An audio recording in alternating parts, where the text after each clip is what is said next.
cette démarche, l'enfant a le sentiment qu'il amadoue le monde des adultes, mais en même temps, il affirme sa spécificité, sa manière à lui de comprendre les événements. Et là, c'est la situation actuelle. Elle a 13 ans, Alia, et elle me demande aujourd'hui, maman, pourquoi je ne peux pas aller à l'école à vélo comme les enfants de Pradette? Alors elle réplique, où puis-je aller rencontrer mes amis? Par ailleurs, où puis-je aller rencontrer mes amis pour jouer dehors? Et maman répond, pour le moment, c'est pas encore possible. Ça sera possible quand alors? Quand maman aura craqué la ville, bien sûr. Donc nous on est ici, donc j'ai fait quelques clichés qui sont très mal ressortis. Donc du lac de la Reinerie, du lac de Géronis. Mon projet c'était de filmer du coup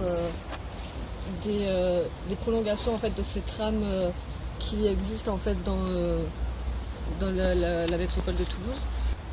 Donc en fait ça servirait pour tous les habitants, les enfants, les parents, qui auraient du coup un aspect social, une fonction sociale pour par exemple les récréations, les loisirs, pour améliorer le cadre de vie et du coup redonner à la nature des fonctions un peu de ville et ça renforcerait du coup la biodiversité locale et restaurer du coup peut-être cette biodiversité en laissant des espaces un peu plus naturels du coup comme ceci, mais en les maîtrisant aussi.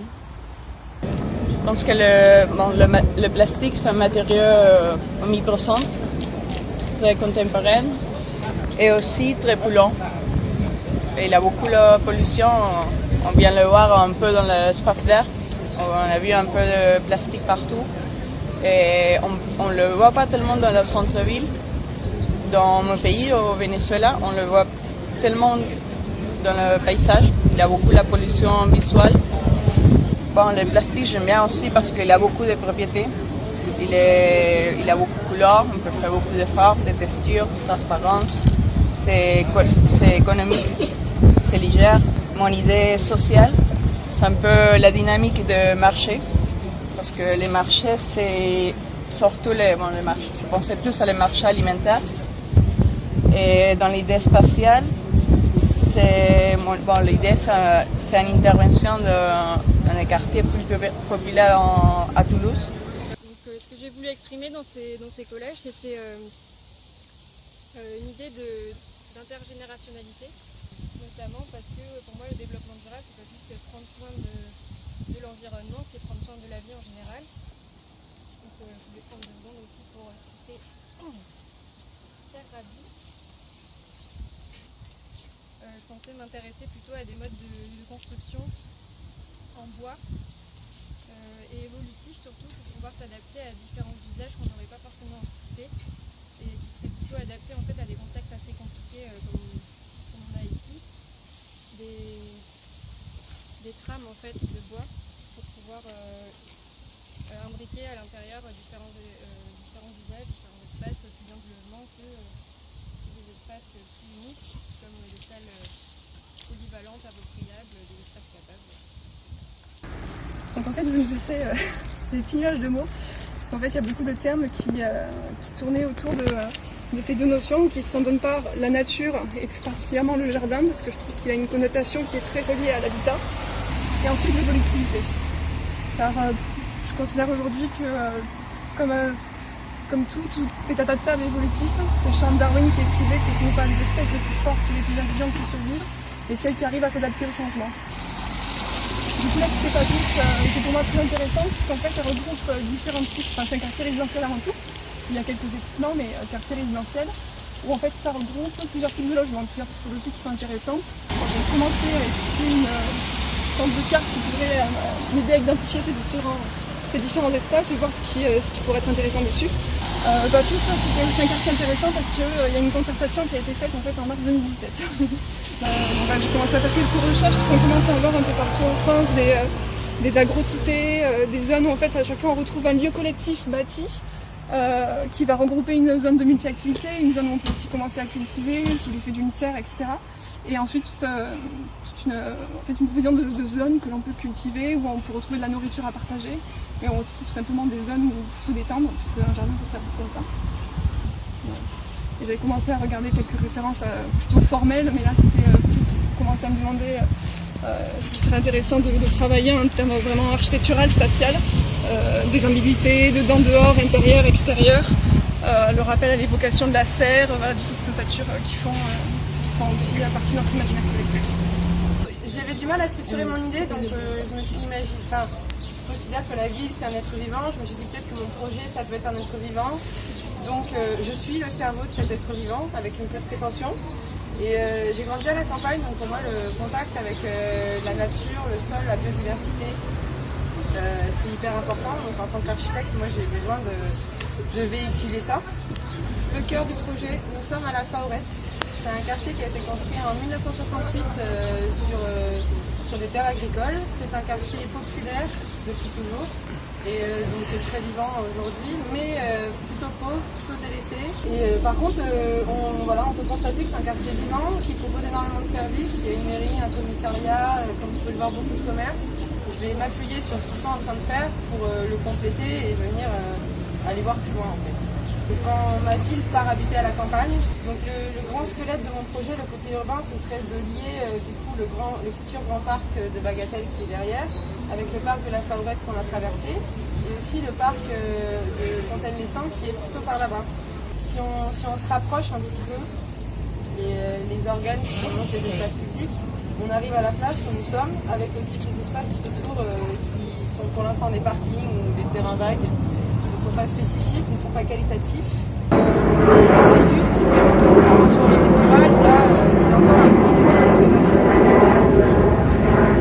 C'est sympa ici. Du coup c'est encore un gros point d'interrogation. Au début j'avais l'idée de faire une ressourcerie. Pour l'instant je me projette plutôt dans des espaces de jeu, des lieux de pause, de rencontre, des petites constructions qui permettent justement la rencontre. Et je me disais que peut-être moi, mon intervention architecturale serait plutôt à cette échelle, à une échelle plus humaine, plus petite, pour contrebalancer avec la grande échelle qu'on peut trouver tout autour de nous. Et pour finir, j'ai des questions, notamment la question de la voiture, parce que c'est bien beau de vouloir requalifier ces espaces urbains qui sont en fait des parkings, mais on la met où la voiture, on en fait quoi? Les gens ils dorment du coin, ils vont pas vouloir qu'on l'enlève. J'ai aussi la question du végétal, est-ce que c'est un outil ou est-ce que c'est mon sujet? Qu'est-ce que je fais avec ce projet en cours? Est-ce que je m'appuie dessus? Est-ce que je l'interroge? Est-ce que justement je m'en fous et je travaille comme s'il n'existait pas? Enfin voilà, plusieurs interrogations à suivre. Ça ressort en fait des questionnements en fait, que je me pose par rapport à différentes échelles au niveau de la ville de Toulouse. Donc au début en fait je m'interrogeais sur le futur de la ville de Toulouse, en fait comment se projeter dans un contexte de croissance démographique et de problématiques en fait, qu'affronte la ville depuis une vingtaine d'années, le desserrement des activités, l'étalement urbain. Un contraste entre l'hypercentre et les quartiers limitrophes au niveau des polarités, elles sont très concentrées, très présentes au niveau de l'hypercentre et se diluent très vite au niveau des quartiers qui sont limitrophes. En fait, j'ai choisi le quartier de Fontaine-Lestan parce qu'on est vraiment pour le coup à proximité de l'hypercentre. Et ce qui est intéressant en fait, au niveau de la route, c'est qu'on est pratiquement à quelques minutes à pied du métro au nord là. Et on a le tram au niveau de l'avenue de Muret juste à côté. Il y a des choses, des supports que les habitants créent, mais il y a aussi la ville est aussi un support pour qu'on puisse, en fait, ça donne des idées de faire des choses de par la densité des activités. Et qu'en fait, c'est la rencontre avec plein de possibilités d'implanter un équipement qui peut résonner avec cette idée de polarité, que ça peut être un équipement culturel, une salle de spectacle ou par exemple un espace de coworking, des choses comme ça qui pourraient s'implanter ici dans cette rue-là et peut-être même re-questionner en fait au fur et à mesure des analyses le rôle de cette rue en fait actuelle et qu'elle pourrait potentiellement avoir plus tard. Donc je me suis posé la question quel était le potentiel de la culture à Toulouse, notamment sur la partie urbaine. Je me suis intéressé au potentiel de culture qu'on peut trouver au sud de la ligne A. J'ai commencé à essayer de recenser les musées, les galeries, les médiathèques qui par exemple pouvaient correspondre à la culture intellectuelle. Tout ce qui était terrain de jeu, piscine, boulodrome qui pouvait être la culture physique. et le jardin partagé qui pouvait être la culture de la nature. Donc essayer d'englober plusieurs aspects de la culture. On se rend compte qu'il y a quand même pas mal de choses et que plus on s'éloigne, il y a on va dire une perte de densité. Et donc entre les arènes et Fontaine des Temps, il n'y a pas grand chose. Avec pour objectif donc de créer un espace qui puisse accueillir à la fois les trois différents programmes et s'appuyer sur le tissu local existant. Dans ce drôle d'espace qui sans cesse change, et pourtant sans échange discordant pêle-mêle, pourquoi ai-je alors ce sentiment étrange, cette attirance pour cette vieille parcelle? Elle n'a pas vraiment grand-chose pour plaire, poussières et fissures courent sur les poutrelles, et cette chape de grisaille toujours me rappelle la patine et la rouille sur le portail en fer. Le béton enserre la cour de son manteau, étouffe les échos de son sombre couvert, et puisqu'il le faut, verdures et lumières seront bien assez tôt faire éclater les taux. Ce potentiel d'échange et de partage pour redonner la ville à celui d'antan, compagnons d'autrefois, témoins d'un ancien âge, le cri des machines précède le rire des enfants.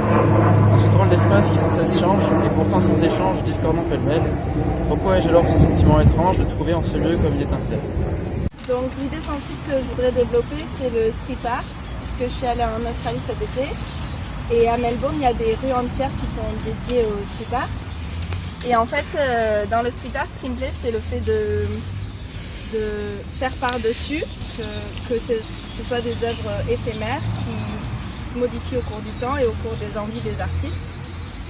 J'associe ça à l'architecture modulaire, donc qui évolue au cours des envies, des événements qui puissent se passer.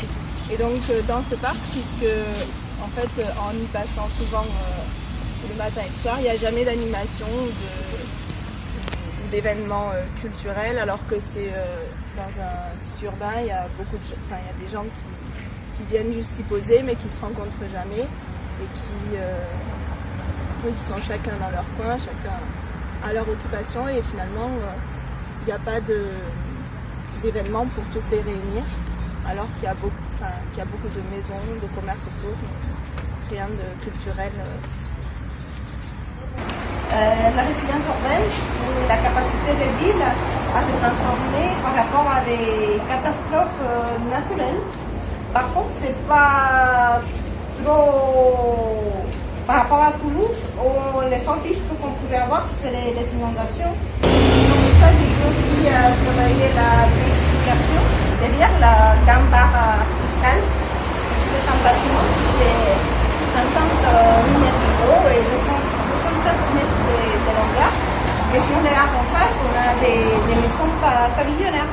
Donc là, on a les trams, on a les métros, on a les bus, on a les stations de train. Donc ce que je propose, c'est plutôt la densification et l'intensification des activités par rapport au quartier des Arènes. Donc là, j'ai trouvé un exemple d'une densification douce qui en fait ça a transformé les constructions existantes pour les densifier.